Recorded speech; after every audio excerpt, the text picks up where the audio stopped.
हरे कृष्णा। सर्वप्रथम मैं सभी भक्तों के चरण कमल रे मोर कोटि कोटि प्रणाम। वांछा कल्पतरुभ्यश्च कृपा सिन्धुभ्यः च पतितानां पावनेभ्यो वैष्णवेभ्यो नमो नमः। जय अनंत कोटि वैष्णव वृंद की जय। जगत गुरु श्रील प्रभुपाद की जय। पतितान श्लोक गुरु महाराज की जय। श्रीमद् भगवत गीता की जय। ढेर सारा शुभकामना शुभेच्छा आपण समस्त को आज आमर ये भगवत चर्चा तो परम सौभाग्य राधा माधव कृपा आशीर्वाद आपण समस्त को प्राप्त हो प्रार्थना करछि भगवान पाखे। तो प्रभु जमी कहले वास्तविक प्रिय श्लोक एमती तो भगवती गीतार बहुत सुंदर सुंदर भगवान ये आज श्लोक देखो कौन कहले आम जदि काल लिंक करवा 61 नंबर श्लोक भगवान उपाय कहते जे इंद्रिय मान को केमती बस में करवा है ना। जो व्यक्ति तार इंद्रिय मान को संपूर्ण रूपे वशीभूत करिछि एवं तार मन बुद्धि मो ठारे स्थिर करछि से स्थित प्रज्ञ अटे। माने ए इंद्रिय मान को दमन करिवार एकमात्र पंथा हैला मन बुद्धि इंद्रिया को भगवान के पाखे स्थिर करिया। जदि एटा न कले ताले कौन हम पतनर संभावना। तो आज आम देखा संसार आम यही तो पढ़ीचे यही पढ़ीचे कहीं आमर बार बार पतन होची कहीं ना सबुठ बड़ आमर है अज्ञानता आत्मविस्मृति। जेहेतु आम आत्मा को भूली जाइचु शरीर को ही नहीं कि परिचय दौचु है ना। समस्ते आम शरीर को जहाँ को स्त्री शरीर मिली तो मुझे स्त्री लोक से गोटे पुरुष लोक तापर जो जाति आम जन्म हो ब्राह्मण क्षत्रिय है ना। जो प्रोफेशनल आम किसी डिग्री हासिल करचे तो आम डॉक्टर इंजीनियर जो राज्यर जन्म होचे तो आम उड़िया बंगाली। तो ये सब परिचय शरीर को नहीं आ शरीर इंद्रिया जो भगवान एमती देइचंती तो इंद्रिया द्वारा आम कौन करते समाज रे जो भी किसी वस्तु को देखुचे बा व्यक्ति को देखुचे ताकू भोग करिया पे इच्छा करचे। सेइतन कहले ना अपने इंद्रिय प्रीतिवांछा तारे बोले काम कृष्णे इंद्रिय प्रीतिवांछा धरे प्रेम नाम। तो आम आम इंद्रिय मान को प्रीति करिया पे जन्म जन्मांतर लगिचे भोग करने उद्देश्य जहाद्वारा कि आमको कौन होची किछि पाप होची किछि पुण्य होची जहाद्वारा हमको बंधन लगुचे बंधन जो आम संसार रूपक जेल रे फसी गलु बार बार पतन होची। जेमती केते सुंदर कहले ध्यायत विश्वान पुंस तो आम शरीर कहार खुलीगला प्लीज देखो ना अन्नपूर्णा माता जी ना कौन बैक रे आवाज आसुची तो टिके प्लीज म्यूट हो जातु। तो सबठू बड़ कौन होची आमर शरीर रे जो दरजा सबुठ बड़ खिड़की भाव ये आखिटा। तो आखि द्वारा आम कि देखिले हाँ कि देखिले वस्तु को देखिले या व्यक्ति की देखिले तो ता द्वारा कौन हम से दरजाटा बंद करदे आखिर पता को बंद करदे ठीक है। किंतु तापर देखिया द्वारा धीरे धीरे आम कौन चिंतन कले ध्यान कले है ना से वस्तु को प्राप्त करने बा से व्यक्ति की प्राप्त करने। तो जिते ध्यान कले चिंतन कले पुणी आसक्त हो तो मत तो यहाँ दरकार आ से व्यक्ति दरकार बा से वस्तु दरकार आसक्त हो गले तो फिर आसक्त हवा द्वारा कौन हम फिर ये कामना जात हम ताकू प्राप्त करने जेन केन प्रकार मत से दरकार। आज यही केसटा सब बेसी हो झील पुओं क्षेत्र में है ना। तो जदि से झील तो मत दरकार बा से पुओ तो मत दरकार या जदि न मिलला बापा माँ राजी ना तो किए सुइसाइड करदेला क्रोधे आसिक किए आगते हत्या करदेला भाई तू मोर नुहे तो कहीं रहीपर। तो आम देखु तो कौन हो द्वारा आम धीरे धीरे आहरी बंधन को पलि जाऊे आहरी आमर पतन हो जाऊँगी कि गोटे वस्तु दरकार आम आगे शुणिले आखिर टीवी देखिले ये जिनसटा तो फिर से वस्तु पैसा नहीं तो बेस केउटना केटा हमको चोरी करते पड़ो किछि ना किछि आगे देखिले आमर आखिटा है से खिड़की जदि से बंद करदे भाई नाई तो नाई तो ताने आ किसी असुविधा हेनी किंतु तापर आम कौन कर ध्यान करुचे ध्यान करिया द्वारा माने धीरे धीरे से वस्तु को प्राप्त कर आसक्त हो दरकार फिर कामना जात हो फिर ये कंटिन्यू दीटा श्लोक भगवान कहे फिर क्रोधात भवती सम्मोह सम्मोहात् स्मृति विभ्रम बुद्धि श्रुति भ्रमरात भ्रमणात् बुद्धिनाश बुद्धिनाश प्रणश्यति। तो धीरे धीरे पतन पूरा कहीं ना आरंभ हो गला ध्यान तो आमको ध्यान कहार करिवार अछि भगवान कर कि जदि आमे एई खाने ध्यान रही तो आमे फसुचे संसार विषय वस्तु को ध्यान करूचे तो फिर ताको प्राप्त करिया पे इच्छा करूचे प्राप्त न होला तो फिर क्रोध आसी क्रोध आसला फिर स्मृति विभ्रम हो गला फिर बुद्धि नाश हो गला फिर बुद्धि नाश रे प्रणशति फिर पतन हो गला तो जदि आमे सेई ध्यान को भगवान को पाखरे केंद्रित कर दिबा कहीं ना कहीं विषय वस्तु को प्राप्त करने इच्छा करुचे ना आमर अज्ञानता तमें शरीर को मु बोली माने नानी नहींचे तो शरीर को सुख देवाई आनंद देवाई बास ये सब चक्कर चलती तो यहाँ सबुठ बड़ अज्ञानता तो जदि हमको ज्ञान मिल तो जदि कहीं आम ये ज्ञान तो कौन स्कूल कॉलेज रे दिया जाऊनी तो भगवान को दिए गीता भागवत वेद पुराण रे दि जाइए किंतु आर तो आम सहारा नेलेनी गीता भागवत तो कौटी हमको पढ़ा गलानी तो तेणु गीतार प्रथम आत्मार ज्ञान देदेले तो जो दिन आम बुझीजा शरीर जदि मत व्यक्ति मिलला सी भी अनित्य जदि किसी वस्तु भी मिलूँ सी भी अनित्य कहीं शरीर ही अनित्य तो मत दरकार नित्य वस्तु तो जो दिन मुझे बुझीजी मु नित्य माने मु आत्मा आ मु नित्य प्लस परमात्मा नित्य माने शाश्वत तो मत जदि किए वस्तु किए व्यक्ति एमती अच्छी जे क्षणस्थायी वस्तु को प्राप्त करिया चाहिए कहीं आम अज्ञानता जो ये आम करुचे ना आम ये जगह बाड़ी किणुचे पैसा पत्र रखुचे बैंक बैलेंस छुआ पिला जहाँ भी करुचे आम संसार ये अनित्य केते जन्म रे केते घर गला केते पति गला केते बच्चे गले केते कौन जमी बाड़ी गला तार हिसाब नहीं कहीं आम पतन होचे संसार फसुचे कहीं संसार विषय वस्तु आम ध्यान करचे तो जो दिन आम ये ज्ञान आमको मिल गीता भागवत द्वारा जे मु शरीर नुहे ये शरीर तो भगवान को कृपारू मत गोटे गिफ्ट मिली मनुष्य शरीर मिली तो मु वास्तविक आत्मा जे हाथी कुकुर बिले पशु पक्षी जनी अच्छा से माने कौन भगवान को ध्यान करें ना भगवान को प्राप्त करें भगवान हेले शाश्वत मु हेले शाश्वत जो आत्मा तो मत शाश्वत मान नित्य वस्तु दरकार तो नित्य हेले भगवान तो जो आम भगवान को ध्यान करवा तो से 61 नंबर श्लोक कहीदेले ना तानी सर्वाणी संयम्य युक्त आसित मत पर जे मो पाखरे तार मनटा को लगे बस ही जसे इंद्रियाणी हाँ तार मन बुद्धि इंद्रिया जे मो पाखरे लगे तो आम केत लगे तो भगवान जाना सीना जिते निज को जाना भगवान को जाना तो फिर भगवान को प्राप्त करने ध्यान भी भगवान पाखरे लगेगा तो से अष्टम अध्याय ना भगवान कहे अर्जुन को तस्मात् सर्वेषु कालेषु माम अनुस्मर युद्धे च तस्मात् सर्वेषु कालेषु सबु समय माम अनुस्मर मते स्मरण कर फिर युद्ध कर तो माने कहिबार अर्थ मो उद्देश्य कर तुम सब काम जो मो उद्देश्य कर मते ध्यान रे रखिके कर फिर सारे इंद्रिया भस्म हो तो आज तो आम भगवान के एक्चुअली भूली जाइए निजक भी भूली जाइए शरीर को मु बोली भावी नहींचे तापर शरीर इंद्रिया को खुशी देवाई आनंद देवाई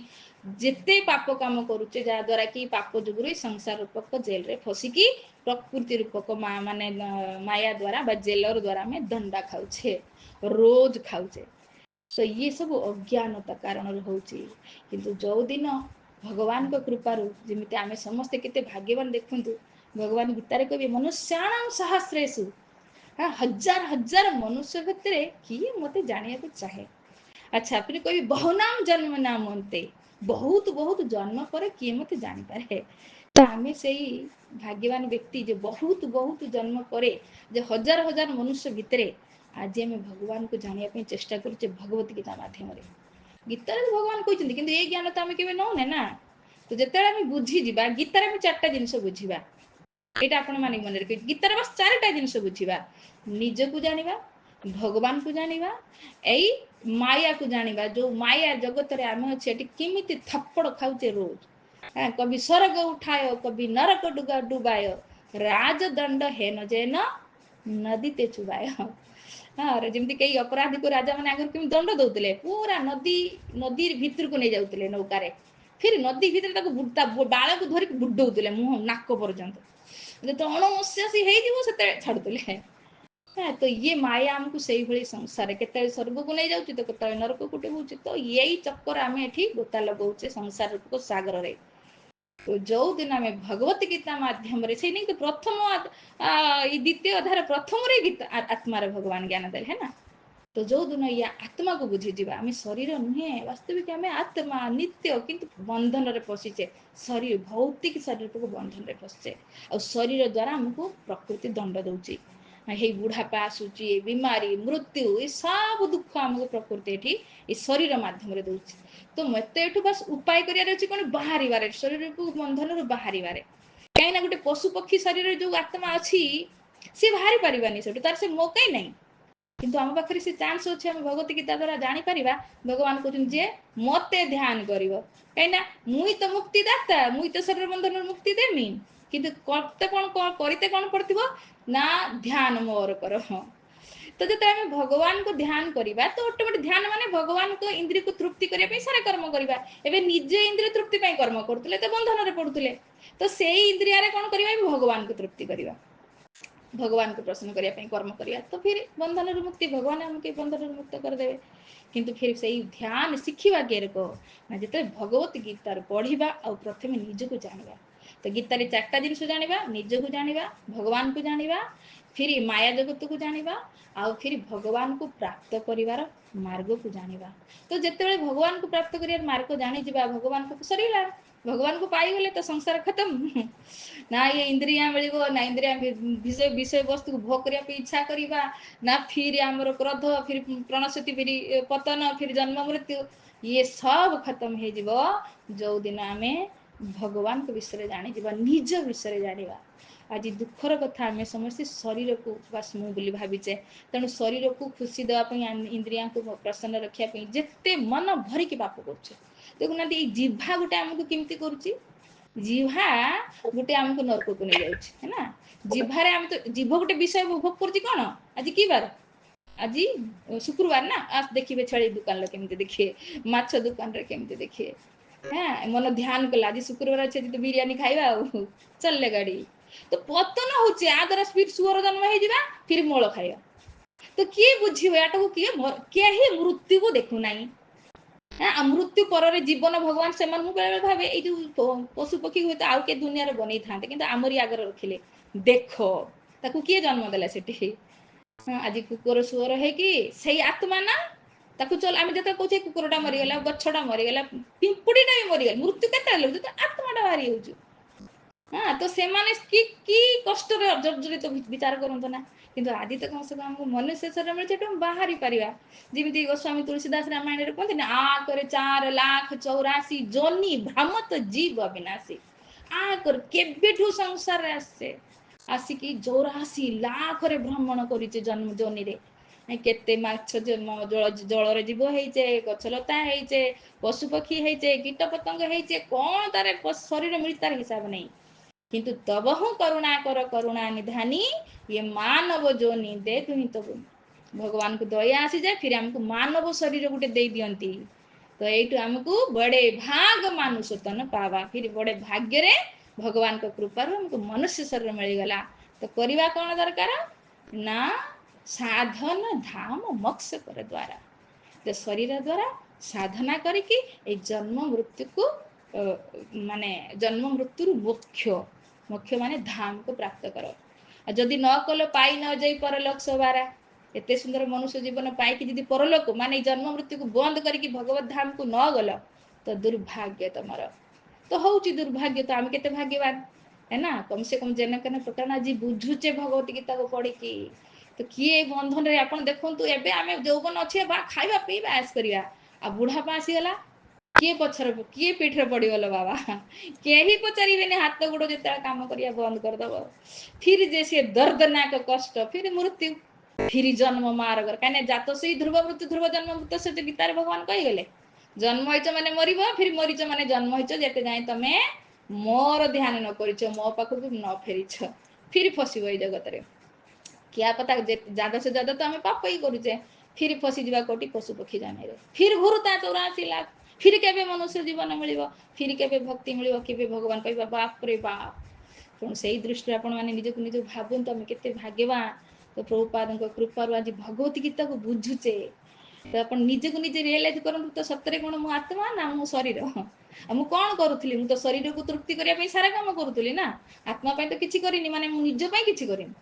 आम निजे माने मु जो आम कहूचे मु माने आत्मा है ना ମୁଁ ଏତ କହୁଛେ ନା ମୁଁ ମୁଣ୍ଡ ବିନ୍ଧୁଛୁ ମୁଁ ହାତ ବିନ୍ଧୁଛୁ କହୁନେ ମୋ ମୁଣ୍ଡ ମୋର ହାତ ମୋର ହାତ ମାନେ ମୁଁ ଆତ୍ମା ଇଏ ମୋର ଶରୀର ମୋର ମୁଣ୍ଡ ମୋର ହାତ ଇଏ ତ ମୁଁ ଆତ୍ମା ମାନେ ମୁଁ ଏ ଶରୀର ରୂପକ ବନ୍ଧନରେ ଫସିଛି ଆଉ କଷ୍ଟ ମୁଁ ଶରୀର ଦ୍ୱାରା ମୋତେ ମିଳୁଛି ପ୍ରକୃତି ମୋତେ ଶରୀର ଦ୍ୱାରା କଷ୍ଟ ଦେଉଛି ଜନ୍ମ ଦେଇକି କଷ୍ଟ ଦେଉଛି ମୃତ୍ୟୁ ଦେଇକି କଷ୍ଟ ଦେଉଛି ବୁଢ଼ାପା ଦେଇକି କଷ୍ଟ ଦେଉଛି ବିମାରୀ ଦେଇକି କଷ୍ଟ ଦେଉଛି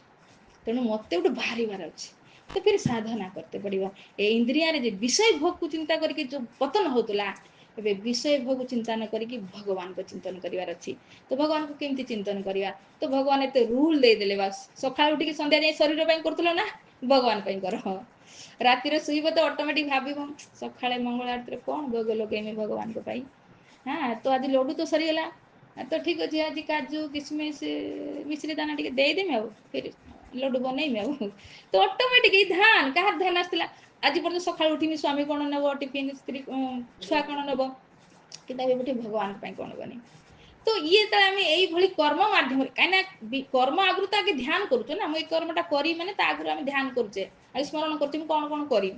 तो से ध्यान बस डाइवर्ट करवा भगवान सबू करवा किंतु आज पर्यंत आम परिवार संसार शरीर करुले किंतु एबे बस मुड़ी देवा भगवान करवा तो ध्यान हो गला भगवान तो ऑटोमेटिक फिर मन आमर शुद्ध हो इंद्रिया शुद्ध हो कहीं भगवान को ध्यान गले भगवान हेले परम पवित्र तो जिते बड़े भगवान को ध्यान रे रहिबा माने भगवान को कर्म रे निजको नियुक्त करवा तो ऑटोमेटिक सारा इंद्रिया शुद्ध हो पवित्र हो तो फिर पवित्र हो गले कहीं भगवान को धाम परम ब्रह्म परम धाम पवित्र परम भगवान भगवान को पवित्र धाम को आम प्रवेश कर किंतु आम जेहेतु अज्ञान कारण शरीर को आत्मा को भूली जाइए शरीर को लेकिन परिचय देचे और सारा कर्म शरीर इंद्रिया को प्रसन्न करुचे तो किसी पाप करुचे कि पुण्य करुचे आ द्वारा फिर बंधन जन्म मृत्यु फसी जाऊे और भगवान यही चाहती ना तो भगवान चाहती से तो अर्जुन को मध्यम समस्त को कहते भाई रे मो पाखक फेरी आस तो मो घर मो पाखे कई बस घर बनाऊच समुद्र कूल घर छुआ जमी घर बनाए समुद्र लहड़ी आसिकी भांगी दे जाए आम जगत आम जीवनटा से भाया केते जन्म केते घर कले केते रहिले पुणी मरिले गले ये आवागमन जन्म जन्मांतर चलो जेते पर्यंत आम संसार को ध्यान करके भगवान ध्यान न करें तो ये बुद्धि साधु द्वारा मिल शास्त्र द्वारा मिल तो आपण मान भगवान कृपारू प्रभुपाद कृपारू आज आम भगवत गीतार आश्रय अच्छे भगवान जो कथाटा को कहते जदि आम वास्तविक रियलाइजेसन करवा और जीवन में एप्लाय करवा धीरे धीरे आपण मैंने अनुभव करेंगे सतरे मु मो जीवन को सार्थक करुचे तो कम से कम किसी भगवान को यही जीवन में पाइबू ना तू सीढ़ी पाद देचु मैंने तू निश्चय मो पाखक आसीजु तो आपण मैंने सीढ़ी भगवान को धाम को जीवार सीढ़ी पाद देते 9टा सीढ़ी अच्छी भगवत धाम को जीवार श्रद्धा फिर साधु संग फिर भजन क्रिया फिर अनर्थ निवृत्ति एवं अभी 4टा स्टेप आप पहुँची तो अनर्थ निवृत्ति भी धीरे धीरे होची जार देखिए पान चा बिड़ी खाऊले भी सी भी धीरे धीरे चेष्टा करेंगे कहीं उद्देश्य आप बुझीगले मनुष्य जीवन शरीर मिलती मत भगवान को पाइबार अच्छी तो फिर धीरे धीरे निश्चय आपंकर अनर्थ जमी जमी भक्ति आम प्रगति करवा आमर धीरे धीरे सारे अनर्थ निवृत्ति हो फिर भगवान को प्रति निष्ठा फिर नाम रे रुचि फिर भगवान को आसक्ति हो जो संसार आसक्ति होता है भगवान को पाइबार आसक्ति हो फिर भगवान को भाव रे दिन रात मग्न रहा फिर प्रेम तो ये है सीढ़ी तो आपण मैंने चतुर्थ नंबर पहुँचे स्थिर रुहतु प्रगति करंतु एमती साधु संगे भगवत गीता को शुणु आ सुंदर मनुष्य जीवन को धन्य करंतु ठीक अच्छे रखा समय ही हरे कृष्णा कृष्णा कृष्णा हरे हरे हरे राम राम राम राम हरे हरे